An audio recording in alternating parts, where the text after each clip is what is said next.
this movie last year, right? Like they like filmed it.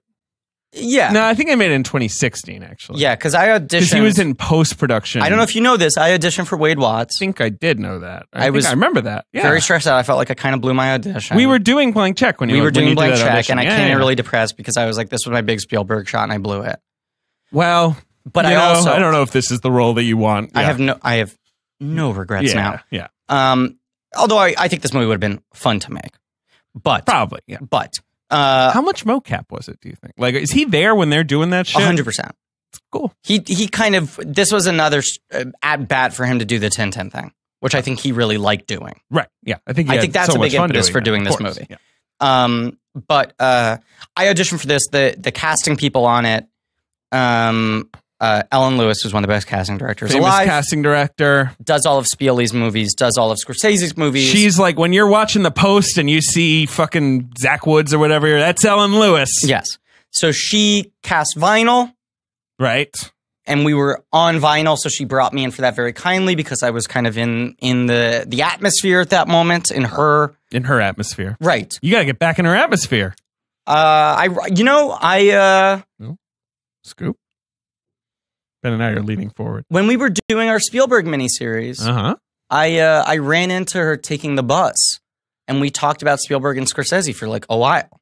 Wow. And she was talking about she was trying to cast his the Pope movie. The Pope movie. And the whole problem with that was that they never could cast it, right? Like they couldn't find the kid. And she was like, we're on like month 5 of not finding the kid.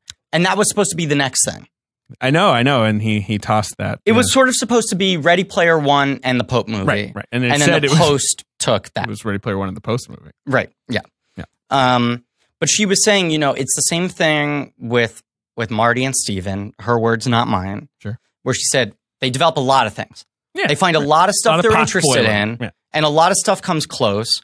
And she was like, I cast 95% of Silence in 2004.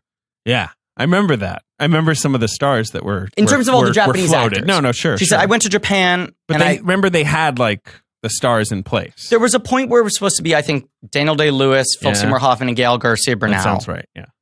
And then it kept on shifting. Right. It kept on going with 3 name guys. Benicio was one of the 3 guys at one point. I was about to say it was always like one of the guys was Hispanic, and you were like, shouldn't they? All be or none, like they're Portuguese. I don't know. But she cast all the Japanese actors in 2004, and then when Scorsese was finally like, "I got the money, we're making it in 8 weeks," right? All but Ken Watanabe could do it, and they recast him with Isao Ogata. But she was going through the same thing with that. But anyway, side tangent. She brought me in for Ready Player One. Yeah, Ellen Lewis is great. Bomb-ass. She's a real mensch. She's phenomenal. She brought me in for Ready Player One, which was an act of kindness on her part. But I auditioned for Ready Player One with my vinyl look. Right. So you didn't look like a fresh-faced I looked like a child molester. Boy. I looked like a child molester. I was going to be kinder. No, don't be kind. You look like a porn tech. I look like a porn tech. Like the guy holding the boom mic. Yes, I did. And then later, maybe you have some blow and you try and talk someone into hanging out or whatever. And it was like the dead of summer. It was like 120 degrees and I showed up and I was dripping in sweat, which is like a bad look. I had gained weight. I had a mustache and sideburns and an unruly mop of hair. Like we used to talk about Star Wars together in a closet. And I looked like that. You look like a pedophile. It was insane. Yeah. I mean, my joke was that I looked like the only person who was simultaneously a pedophile and a victim of pedophilia. Because you're a smaller guy. Right. I look like an Ouroboros of sexual assault. A human centipede. I looked like a human centipede. It was a bad period for me visually. You're going to cut everything we've said so far out, right, Ben? Especially all the coughs. Start over the podcast. The best part is that when we sat down, Ben was like, remember, we're just going to kind of post this one raw. Yeah, it's going up quickly. We're doing We were like, child molester or I've noted all of this. None of this is going to make it into the episode. Fantastic. Don't worry about it. Yeah, okay, here we go.